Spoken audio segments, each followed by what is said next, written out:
Hi, my name is Tamara, and you are watching Things Even a Monkey Should Know. Hello, hello! Thank you so much for joining me again today. As you know, if you've watched some of my other videos, I'm not a professional anything except artist, but I have learned there are a number of things around my house and out in the yard and on my cars that I can do myself and often save myself time, money, and aggravation. So hopefully you have saved all those things too and learned a little bit along the way. So today we are going to be taking this bare cypress ginormous door. I know you can't see yet how big it is, but it's huge. And we're going to be clear coating it. So it is going to be getting coated for the very first time.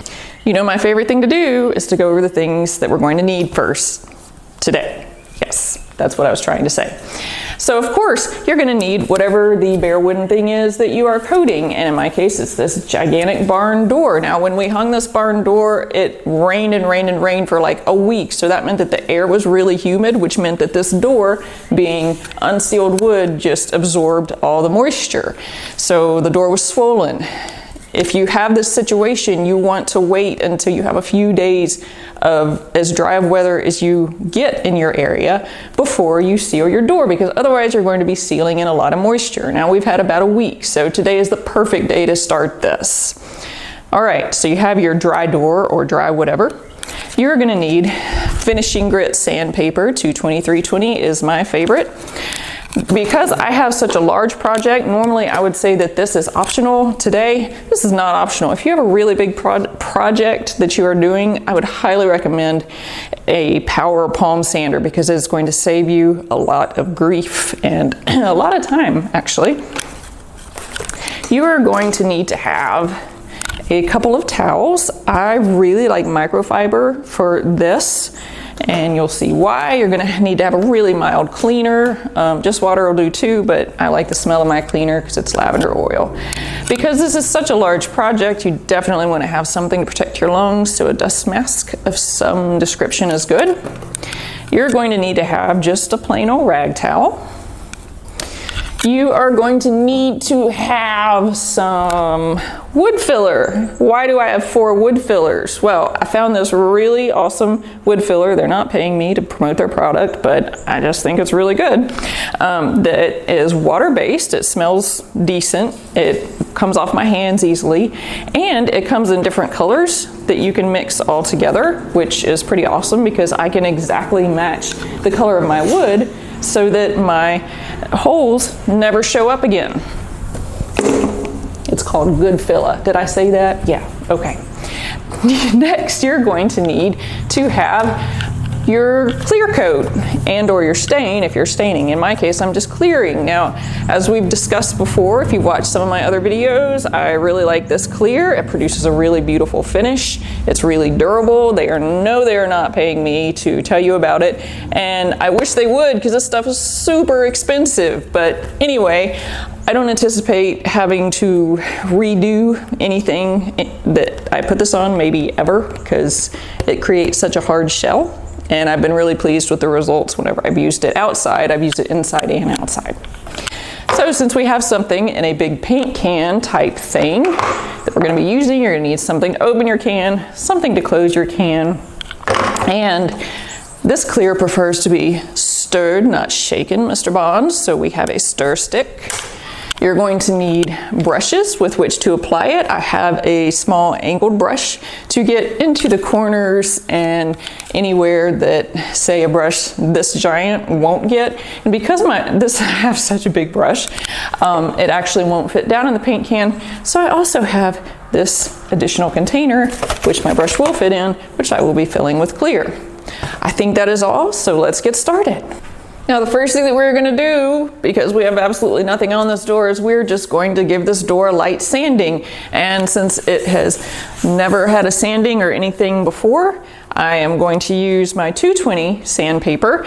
I'll move to 320 once we start getting the clear coats on. Now since I'm going to use my little palm sander, just in case you've never used one of these, here's how it works. To change out the sandpaper, you have a clip on one side and a clip on the other side. You pull those clips up, they release this whatever clip holder thing here at the end. Take off your old sandpaper. Then you tuck in your new sandpaper, which is a quarter. You can tear a large sheet of sandpaper into quarters, and that is what you use on these. And then you tuck it into that clip, pull this tight, see that clip there, connects there, and then we're going to do it back on the bottom again. And we don't want to forget to punch the holes in this. They usually come with a little hole punch of some sort. You just line up the little tabs with the edges of the pad of this thing, and you give it a good squeeze, and you should hear it punching through the sandpaper. Now, the dust collection on these isn't great, but I'll take what I can get. It is better than nothing. So now we are ready to go. Now, here's the beautiful thing about using a palm sander. Palm sanders sand in a slightly orbital pattern. It's basically a random orbital pattern. So you don't actually have to stick with sanding just with the grain, because it doesn't actually matter that much. Now, if you switch and you're doing hand sanding, you always want to hand sand with the grain of the wood. So whichever way it looks like the wood is flowing, you want to sand in that direction, because otherwise you're going to see scratches going in the opposite direction, and that is really irritating. Okay, that's my 2 cents on sanding. Now is the time to put on your dust mask, and let's get started.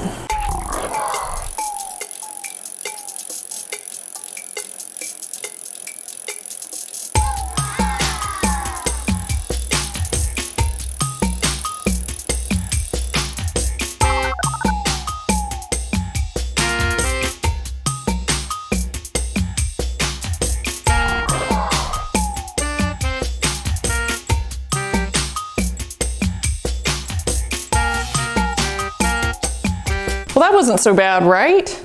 I mean, it was sanding. Now, why do we want to sand whenever we first have a new door? Well, number one is to knock off any grain that might have raised and kind of gotten out of place while the door was waiting for you to do something to it.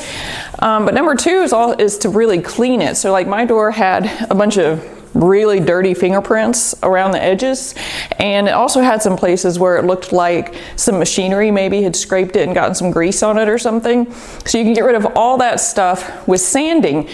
If you have a really heavy grease spot, you might want to try a degreaser, but I'm not really a proponent of putting really liquid stuff on an unfinished door, just because, well, you're definitely going to have to wait longer for it to dry and for all the liquid to evaporate out of it. But if you have a really bad spot, then you may want to try something like that. If you have sparring on your door, which is those little bitty mildew spots, that means that your door has been exposed to the elements for too long. You can also sand that off. Hopefully that just comes off with a light sanding. It should. That stuff shouldn't be able to get too deep in there as long as you don't leave your door for too long. We've got it sanded. It feels really nice and smooth now. It was smooth before, but it's really smooth now. So now what we want to do is we want to go ahead and use our microfiber cloths that we have, and we want to give them a little spritz, just a little bit, just enough that they're going to pick up dust. And then we're going to wipe down this door. What I'm going to do is just wipe this down. If you need to stop and re-spritz your towel, you definitely can. You may find a few more places along the way that you need to sand a little bit harder. And don't be afraid to sand as much as you need to get dirty fingerprints or dirt or whatever off of there.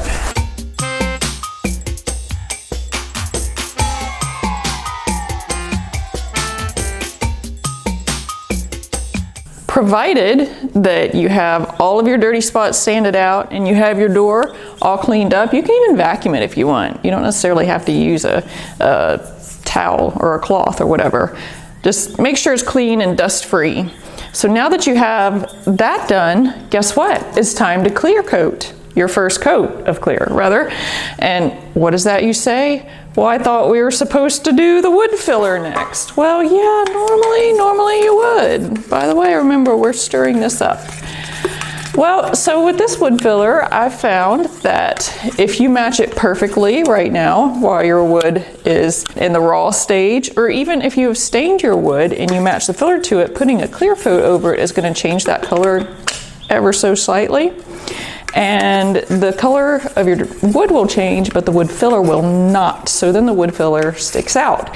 What I have found works better with this particular wood filler is to go ahead and put on the first coat of clear, because this coat is basically just going to totally soak into this door, but it will go ahead and change the color that slight little bit that the color is going to be changed.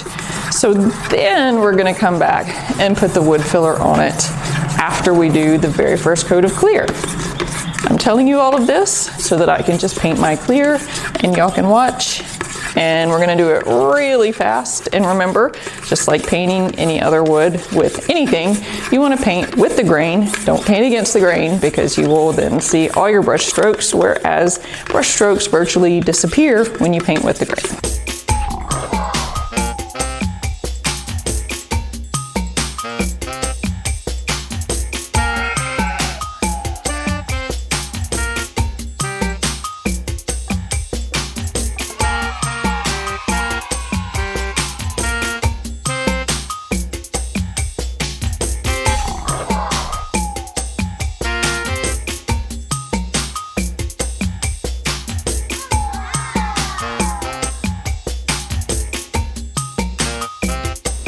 The first coat on this is definitely the worst, because it takes the most sealer at this point, because the wood is so thirsty, it's just soaking everything up. You have a few jobs. The first job is to not touch this for the next 24 hours. It's going to be really tempting because it's going to dry unevenly, because the wood is absorbing things at different rates, and depending on where it is, the sealer may sit on the surface longer. Just leave it alone. Now you can go through and check and see if there's any drips. Now's a good time to go ahead and just brush those out. Don't do anything else. You need to wash out your brushes. Remember, we have soap and water cleanup, so this is a super easy cleanup. You need to close your containers that have your sealer, your clear sealer in them. So whether that's just in the can or if it's like what I have, which is in another container, do that now, and I'll see you back here tomorrow. You've let this dry for 24 hours now, right? So now we're going to use our cool wood filler, and we're going to fill these holes. Since this wood filler is so easy to mix, we're going to take a little bit, let's see, for the first round here, going to take a little bit of this lighter color, and we're going to take a little bit of this darker brown that's kind of a warm red. And look at this, see how I'm just kneading this together? Now obviously you can just add lighter or darker as you need to make the correct color. And if your filler starts to dry out, it's all water-based, so you can actually just reconstitute it with warm water, which is pretty great. So you never have any of this filler go bad. I've got it kneaded, and I was gonna start, there's a little hole here in the light, so I'm gonna go around and get all the holes that are this lighter color, and then I'm going to match my darker color and get those. And you just want to smooth it in there. Just keep as little as possible off the surface of your wood, but we can go back and either sand it, which we're going to be sanding our wood anyways, or you can also wipe it off with a little bit of water. So you have those two choices. We'll see which one is going to work best.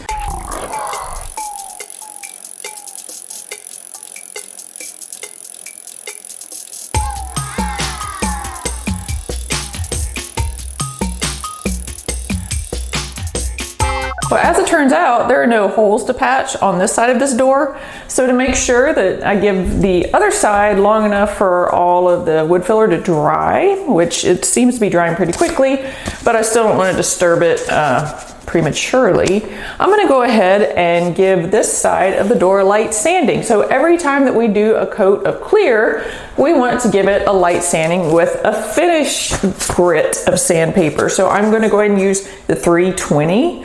And I'm not using the palm sander this time, you'll notice, because that actually does a little more sanding than I want. I just want enough to knock off the little bit of gritty feeling that I can feel on all this door that happened from the clear coat. So it's just like little bits of raised wood grain and, you know, anything else. So we're gonna start with that here, and then I'm gonna use my microfiber cloths and my cleaner that's sprayed onto the cloth, not directly onto the door, and I'm gonna wipe down the door like we did yesterday.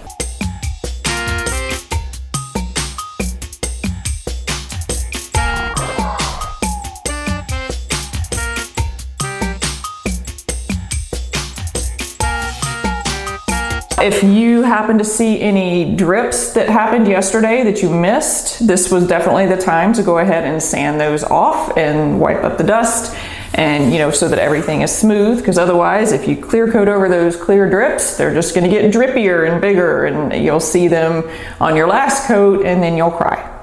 So I'm going to stir this clear and get to work.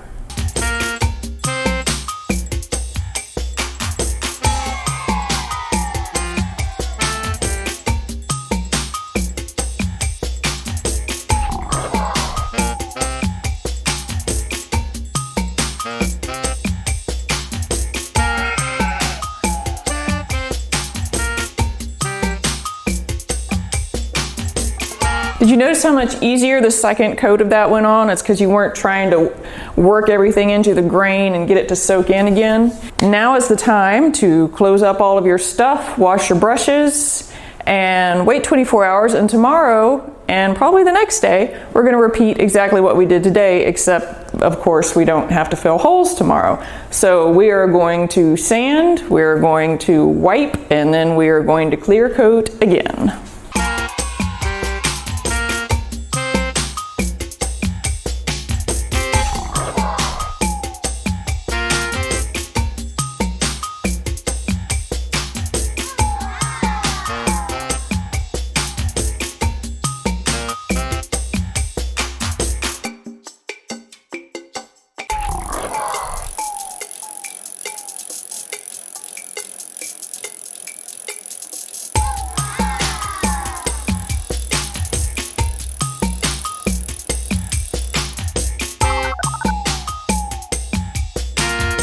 All right, not so bad, right? That was only 4 days with partial day work each day, and in fact for the last couple it was minutes, not even hours, which is pretty awesome. And in fact today I could have stopped with just 3 coats, and I did on the stiles of the door because I was happy with the way that those finished, but because the inside part of the door is plywood, it coated a little differently, so the finish wasn't as smooth as I wanted, so I just gave that a 4th coat, and it should finish out to be smoother because I used a different brush too. I used a finer bristle brush, which will help. If you haven't already checked, you might go through and use a flashlight and just double check where your door is still wet and make sure that you don't have any drips from any places that were too thick. Now once you start to get a buildup, you know, multiple coats of clear on the door, it's much easier for drips to happen because the clear coat is not soaking into your door like it was. Basically, you're just finishing out the finish and making it smoother each time so your clear soaks in a little bit less. Thank you so much for joining me again today. If you haven't subscribed to the channel already, please go ahead and do that now. Thank you to everyone who already has. I look forward to seeing you again soon.